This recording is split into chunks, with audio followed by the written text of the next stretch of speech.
कहानी का शीर्षक कर्म का विधान और भक्ति की शक्ति। अध्याय 1। एक अनूठा संकल्प। प्राचीन भारत के मगध साम्राज्य के एक छोटे से गांव धर्मपुर में माधव नाम का एक गरीब ब्राह्मण रहता था। माधव के पास न तो धन था न ही जमीन, लेकिन उसके पास संतोष का वो धन था जिसे कुबेर भी नहीं खरीद सकता था। वो प्रतिदिन मंदिर में भगवान विष्णु की सेवा करता और जो कुछ भिक्षा में मिलता उसी से अपना और अपनी बूढ़ी माँ का पेट पालता। एक समय की बात है, गांव में भयंकर अकाल पड़ा। नदियां सूख गईं और खेतों की दरारें चीख चीख कर पानी मांगने लगीं। लोग गांव छोड़कर जाने लगे। माधव की मां ने कहा, पुत्र, अब यहां प्राण बचाना कठिन है। चलो, हम भी किसी दूसरे राज्य की ओर प्रस्थान करें। माधव ने उत्तर दिया, मां, जिसने जन्म दिया है वही पालन भी करेगा। मैं अपने इष्ट को छोड़कर कहीं नहीं जाऊंगा। माधव का अटूट विश्वास ही उसकी सबसे बड़ी शक्ति थी। अध्याय 2। रहस्यमयी साधु का आगमन।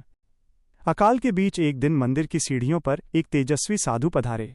उनकी आंखों में गजब की चमक थी।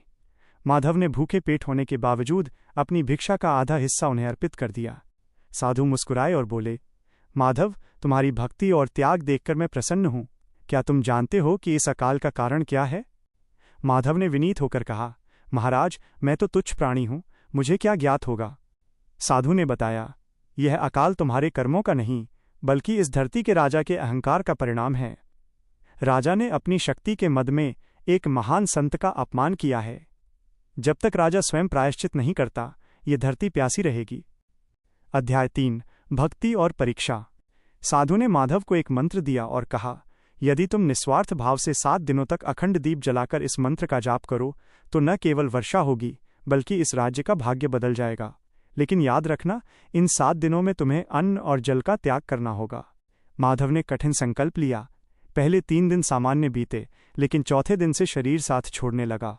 भूख और प्यास से माधव का गला सूख गया। गांव के लोग उसे पागल कहने लगे। यहां तक कि उसकी मां भी उसकी स्थिति देखकर रोने लगी। 5वें दिन साक्षात कलयुग ने भ्रम का जाल बुना। माधव को लगा जैसे सामने साक्षात भगवान खड़े हैं और कह रहे हैं, माधव, मैं तुम्हारी भक्ति से प्रसन्न हूं, उठो और भोजन ग्रहण करो। लेकिन माधव की अंतरात्मा ने कहा, प्रभु कभी अपने भक्त को उसका संकल्प तोड़ने के लिए नहीं कहेंगे। वह स्थिर रहा। अध्याय 4। राजा का हृदय परिवर्तन। 6ठे दिन ये खबर राजा तक पहुंची कि एक निर्धन ब्राह्मण राज्य की भलाई के लिए अपने प्राणों की आहुति दे रहा है। राजा का अहंकार डगमगाया। वो साधारण वेश में माधव के पास पहुंचा। उसने देखा कि माधव का शरीर जर्जर हो चुका था, लेकिन उसके चेहरे पर एक अलौकिक आभा थी।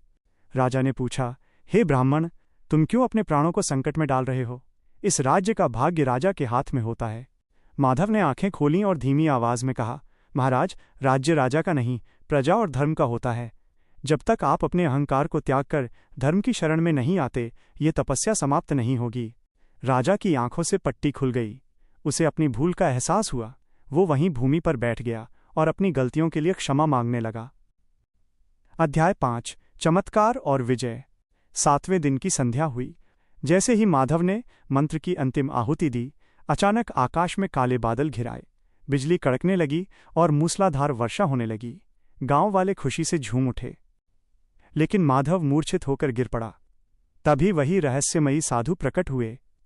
उन्होंने माधव के माथे पर हाथ रखा और वो तुरंत स्वस्थ होकर उठ बैठा। साधु कोई और नहीं, स्वयं साक्षात धर्मदेव थे। उन्होंने वरदान दिया, माधव, तुम्हारी भक्ति ने न केवल राज्य को बचाया, बल्कि एक राजा को सही मार्ग दिखाया। आज से ये गांव पुण्यपुर के नाम से जाना जाएगा और यहां कभी कोई भूखा नहीं रहेगा। शिक्षा, मॉरल ऑफ द स्टोरी। 1। धैर्य और विश्वास। परिस्थिति चाहे कितनी भी विपरीत हो, ईश्वर पर विश्वास कभी नहीं छोड़ना चाहिए। 2। निस्वार्थ सेवा। जो दूसरों के भले के लिए तप करता है, उसकी रक्षा स्वयं ईश्वर करते हैं। 3। अहंकार का पतन। राजा हो या रंक, अहंकार मनुष्य के विवेक को नष्ट कर देता है।